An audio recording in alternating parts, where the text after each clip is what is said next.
Esto les digo llegan porque en estas islas antes solamente habían mujeres y hombres. De ahí proviene el nombre de Isla de la Luna y Isla del Sol. Estos eran los lugares más sagrados para las ceremonias. Saben, en el mundo andino todo es dual. La cosmovisión se basa en la dualidad. Entonces, todos los lugares sagrados son dos, porque en uno se venera la energía femenina y en la otra la masculina. En este caso, en la Isla de la Luna eran importantes los equinoccios. Recién la semana pasada ha sido el 21 de septiembre, el equinoccio de primavera. Ese día había una festividad que se llamaba Koya Raini, que es una festividad donde las mujeres que vivían ahí enseñaban todo lo que habían aprendido, porque esa era como una escuela. Ah, ok. Sabe, en Sudamérica el gran problema de las culturas es que no escribían, todo era de forma oral. No es como en Centroamérica, no hay registro. Entonces nosotros sabemos más de los incas porque en la colonia los españoles llegaron y recapitularon la historia inca, ¿no?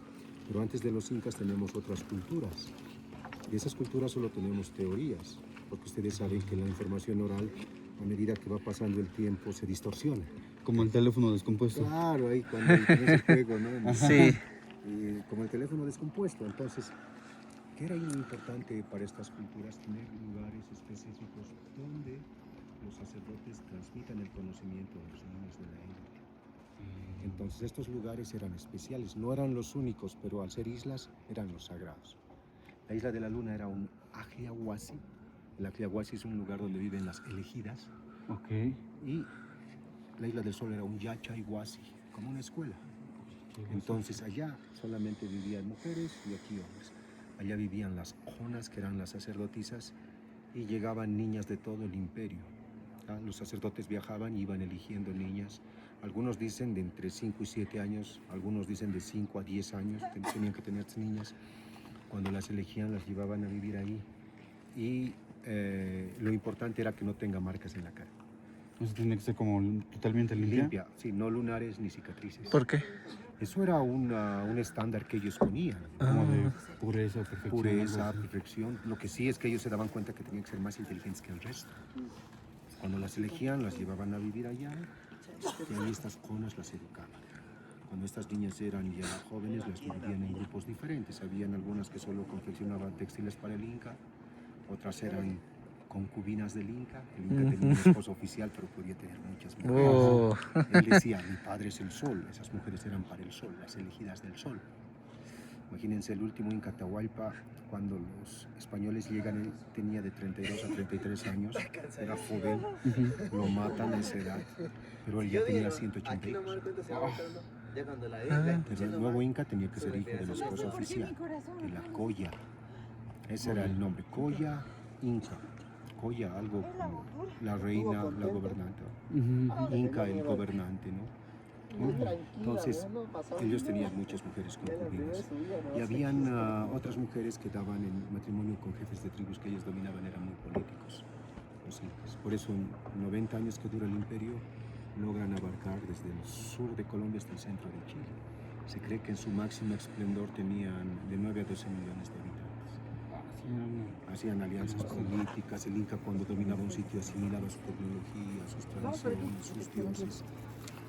Solo que el pueblo dominado tenía que pagar el impuesto. El impuesto era el 30% de la producción. El 30% era un montón, ¿no? Era mucho, ese era el impuesto. El Inca te Demasiado. respetaba, te daba algún grado de poder, pero Tenías que mucho tenías que, sí, tenías que pagarle. Entonces eso es lo que ocurría. Esto era una escuela para niños, ¿no? Y los niños, ¿cuál era la forma de diferenciación? Que tenían que ser niños de la élite. No podía ser un niño común. Claro, de una clase social baja. Antes esta cultura era muy piramidal. Era casi imposible cambiar de estrato social. Si uno nacía de la élite, siempre ibas a ser de la élite, incluso después de la muerte. Y si vas a ser común, siempre vas a ser común, incluso después de la muerte. Porque como esta cosmovisión es dual, no existe el infierno o el paraíso. Todos somos buenos, todos somos malos. Los dioses son los elementos. El agua, la tierra, el fuego y el aire, ¿no? Huiracocha, el dios más importante, el dador de vida o el espíritu del agua. En la mitología vive debajo del Titicaca. Por eso es sagrado este lago. Luego viene Pachamama, ¿no? La madre tierra, ¿no? Claro, antes era Pachataica, mama es en español. A nosotros nos presentan a la Virgen María como la Pachamama. Ahí se crea el sincretismo, porque les comentaba cuando Tito Yupanqui, el escultor de la Virgen de Copacabana, llega con la imagen, la presenta y dice, esta es la Virgen María. La gente local, la Virgen María, no era tan importante para ellos. Sí, no tenía. No tenía la relevancia que tiene hoy, ¿no? Pero alguien del clero, padre católico, se le ocurre decir, esta es la Pachamama. Ahí empieza el famoso sincretismo y la mezcla de religiones, ¿no? Porque muchos de nuestros abuelos creen que es la Pachamama, la madre tierra o tierra. Por eso la escultura original es una mujer con un vestido normal con el niño, pero con la vestimenta que le ponen aquí ya es un triángulo, la luna y el sol, la dualidad. De alguna manera implícita, los símbolos andinos se han introducido en la religión católica. Entonces, ya no podríamos decir que una religión es 100% original. No, ya ahí hubo una El mezcla de... la mezcla. Ni siquiera la nuestra o la que ha llegado, el famoso sincretismo, ¿no? Antes, Huiracocha les decían a los hacendados, creían que eran dioses, que serían los hacendados, serían familias españolas. Aquí, cuando ellos llegan al virreinato del Perú, empieza la época colonial, se dividen todo el territorio entre las familias y se crean las haciendas. Aquí en Copacabana tenemos 33 comunidades que antes eran haciendas. Los dueños eran los españoles. Sí, sí, sí. La Isla del Sol tenía solo 2 propietarios. Hasta hace 73 años atrás, en el 52, 1952, hay una revolución y en el 53 se hace la reforma agraria. Y ya, adiós con todo eso. Se mueren muchos hacendados. Esta revolución fue muy sangrienta. Muchos hacendados mueren. Entonces recién empiezan a cambiar las leyes, tratar de darles tierra a los indígenas. Y hace 16 años cambiamos la Constitución y el Estado trata de proteger los símbolos nativos, que ya sean incas o pre-incas, Tiahuanaco. Entonces es muy reciente todavía. 73 es muy, muy fresco. Muy poquito. Nuestros abuelos eran esclavos todavía. Eras casi esclavo Sí, claro. en las haciendas, solo en las ciudades grandes eras como libre. Entonces es muy reciente todo eso. Entonces eso era lo que pasaba en esos lugares, eran los lugares más sagrados. En la mitología los primeros incas son creados aquí por el sol y la tierra, por el sol y la luna. En la mitología Tiahuanacu, que es la cultura pre-inca, el dios Huiracocha en algún momento sale del Titicaca para ordenar todo, estábamos en el caos. Después crea el sol y la luna y después crea a los humanos de tierra, acá en la Isla del Sol, y les dice que vayan a habitar todo el espacio hacia los 4 puntos cardinales. Por eso esa cruz para nosotros es importante. ¿No? Entonces esa es la mitología Tiahuanaco. Los primeros humanos son creados aquí, y en la mitología inca los primeros incas son creados aquí. En Manco Cápac y Mamaoclio se llaman, ¿no? De hecho, esta provincia se llama Manco Cápac.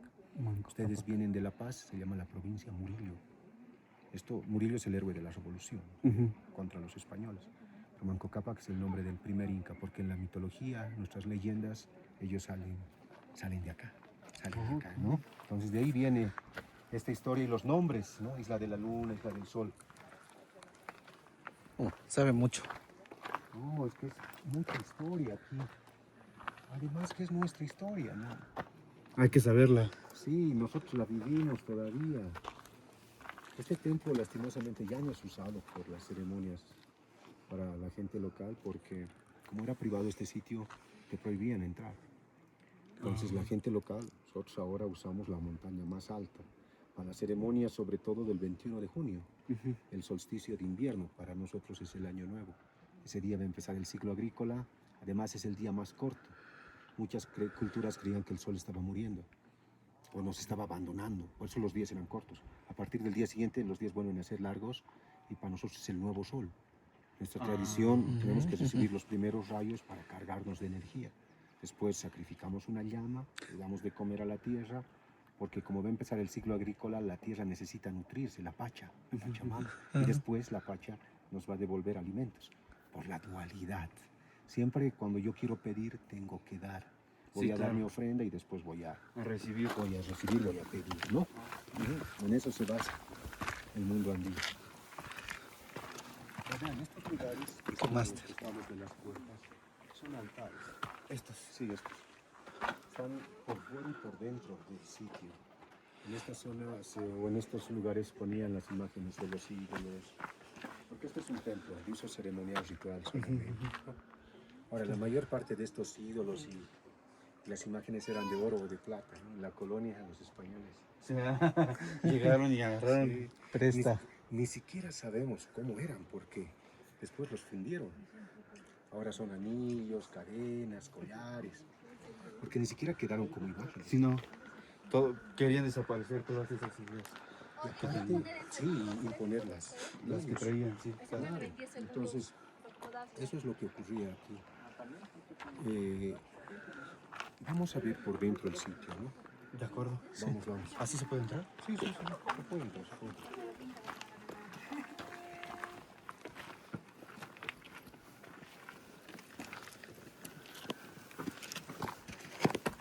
Para estos son altares, no solo que estos, o este en específico, tiene 3 relieves. Triple jamba le llaman. Generalmente son de 1 o de 2. Incluso en la capital del imperio, en Cusco o en Machu Picchu, los altares tienen 1 o 2 relieves. Aquí tienen 3. Eso es por la jerarquía del templo. Este templo es pequeño, pero en la mitología y la jerarquía de aquí salieron los incas, ¿no? Los primeros. Entonces, por eso tienen altares de 3 relieves. Y el número 3 es importante porque en la visión andina se creen 3 mundos. Un mundo espiritual, el mundo de los humanos y el inframundo. En idioma local nosotros le llamamos el Alajpacha, Acapacha, Manjapacha. Y los animales sagrados son el cóndor, el puma y la serpiente. El cóndor en la mitología transporta nuestro espíritu cuando nacemos, nos trae del mundo de los dioses acá. El puma es la fuerza y la serpiente es la inteligencia. Los incas también creían que el cóndor era nuestra mente y nuestros ojos, el puma nuestro corazón y la serpiente nuestra columna vertebral. ¿No? Como en el mundo andino todo es dual, no existe el infierno o el paraíso. No. Que hay en el inframundo, debajo, agua y minerales. El dueño de los minerales es el Supai. Si tú querías minerales, tenías que darle ofrenda al Supai por la dualidad. Y como él estaba debajo del suelo, tenías que dar las ofrendas debajo del suelo. En la colonia, cuando los españoles llegan, ven estas ofrendas debajo del suelo. Y en la religión católica en esa época decía que debajo de la tierra estaba el infierno, ¿no? Ajá, sí. ¿No? Sí. Entonces se creía que ahí estaba el diablo. Y ellos creen que nosotros adorábamos al diablo. Por eso este ser, el Supai, le hacen una imagen humana con cuernos, como un diablo. Y hoy en todas las minas está el tío de la mina, le llaman. Que es como una imagen de diablo que hay que darle ofrendas. Ajá. Para entrar, coca, alcohol. Incluso hay historias que dicen que dan ofrendas niños. Depende de la beta o de lo que uno le pida al Supai. Pero en realidad no es el diablo, no solo los españoles lo confundieron con el diablo. Lo malinterpretaron. Lo malinterpretaron, claro. Es como el mercado de las brujas. ¿Ustedes lo visitaron? Sí. Con la calle de todas las sombrillas. Todas las sombrillas y todo eso, el mercado de las brujas. ¿Por qué brujas? Porque en esos lugares nosotros compramos hasta ahora los elementos que vamos a utilizar para las ceremonias andinas. Sí vimos. Los fetitos de llama, de cerdo, textiles de camellos, coca, todos esos objetos hay que armar una mesa. Es un regalo, una huachta, digamos, un regalo para la tierra. Entonces, en la colonia, no solo aquí, en muchos lugares del mundo, lo que otras personas no comprendían, decían que era brujería, ¿no? Sí. Incluso la ciencia, ¿no? Sí. Que eran brujería. Por eso es el nombre del mercado de las brujas, ¿no? Ellos no comprendían las ceremonias y todo lo que no comprendían era malo, era del diablo. Era del diablo, pero para nosotros no existe el diablo. Solo debajo del suelo está el Supai, el dueño de los minerales. El Supai. Ahora, este lugar se llama Templo del Sol porque este sitio mide el solsticio de invierno. Perdón. ¿Saben? El 21 de junio el sol sale detrás de la montaña izquierda de Illampu y los primeros rayos del sol iluminan aquí. Entonces esto está direccionado astronómicamente hacia el 21. Para que dé. Para que ilumina. Ha debido estar aquí Viracocha, yo creo, esa imagen era la más importante. Entonces, este es un altar, ¿no? El 21 de junio aquí el sol salía y ¡puf! Directamente. Solamente el 21 de junio. Estas culturas sabían mucho de astronomía, pero no miraban el cielo como nosotros ahora, ¿no? Ellos para estudiar las estrellas construían espejos de agua y por el reflejo iban midiendo, calculando y hacían todo eso, ¿no? Hoy mismo en muchos lugares se pueden ver los espejos de agua para estudiar las estrellas, no la astronomía. Ahora, el templo tiene techo de piedra. Eso es una técnica que se llama falsa bóveda o bóveda en avance. Después utilizaban otros materiales, ¿no? Para como pegarlo, ¿no? Claro. No, esto es solo mortero de barro solamente. Y es piedra sin tallar. Es muy básica. Después de esta construcción tenía un revoque de barro. Y algunas teorías dicen que tenían láminas de oro. En los templos sus puertas siempre están hacia el este. Cuando sale el sol, como había láminas dentro, todo se iluminaba. No es descabellado, había mucho oro. Tenían mucho. Demasiado. Y para ellos solo era decorativo. El oro no tenía un valor de intercambio. Antes no había dinero, todo era trueque, ¿no? Cambiábamos papas por quinoa, habas por, o sea, carne de llama. Pero no podías cambiar oro por papas o plata por quinoa, no. Porque estos minerales solo eran decorativos para los templos, ¿no? El objeto que tenía mayor valor de intercambio es una concha de mar roja, se llama Spondylus. En la época inca le llamaban mullu. Este Spondylus, con este material hacían como joyas, imágenes de camélidos humanas que lo utilizaban como joyas, o los sacerdotes en algún momento podían leer el futuro, eso era como un oráculo. Se traía de Ecuador, de Manabí, era muy difícil obtener el Spondylus. Entonces, ese era el objeto de más valor de intercambio. El Spondylus sí lo podías cambiar por comida, por casas. El oro y la plata, valor, ¿no? Limitado. claro, era más difícil de obtener. En cambio, el oro y la plata solo eran decorativos. Cuando los españoles llegan, el último inca se da cuenta que le tomaban mucha atención a sus joyas, los llama a una reunión y les dice, ¿saben? Por mi libertad voy a llenar esta habitación donde estaba preso. Hasta donde levante mi mano la voy a llenar de oro y 2 de plata. Dicen que es el rescate más costoso de la historia que se pagó. Él llegó a pagar eso, pero después lo mataron porque era una amenaza. Tenía el rango de un rey, entonces buscan una excusa. Si estuviera vivo. Sí, podría ir tal vez donde el Papa y ofrecerle mejor trato, porque el Papa es quien, Alejandro VI es quien divide Sudamérica entre Portugal y España con la condición de que evangelicen en el Tratado de Tordesillas. Entonces, tal vez tenían ese miedo.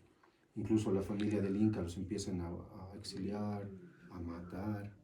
Incluso al último descendiente directo, el hijo de don Tupac Amaru, es un guerrero descendiente del linaje de Inca que cerca el Cusco contra los españoles. Logran vencerlo, lo descuartizan y al hijo de él lo castran para que no tenga descendencia. Hasta ahí llegaron los españoles, ¿no? Con tal de no tener más descendencia. No, pues nadie puede reclamar el imperio. Sí, claro. Ahora, aquí vean, este techo es alto, al otro lado es mediano y más allá es pequeño. Eso también se refiere a la visión de los 3 mundos, que sería el cóndor, al otro lado el puma y al otro lado la serpiente, ¿no? El más cóndor, puma, serpiente. Vamos a continuar. Por aquí. Por aquí está bien. Sí, vamos a la izquierda. Ahora, si quieren que les tome alguna fotografía, solo me dicen, por favor, y yo les tomo la fotografía. Ya no vamos a volver a este sitio. Sí, no, porque vamos allá hasta allá. Vamos a caminar, por ahí es el caminito para irnos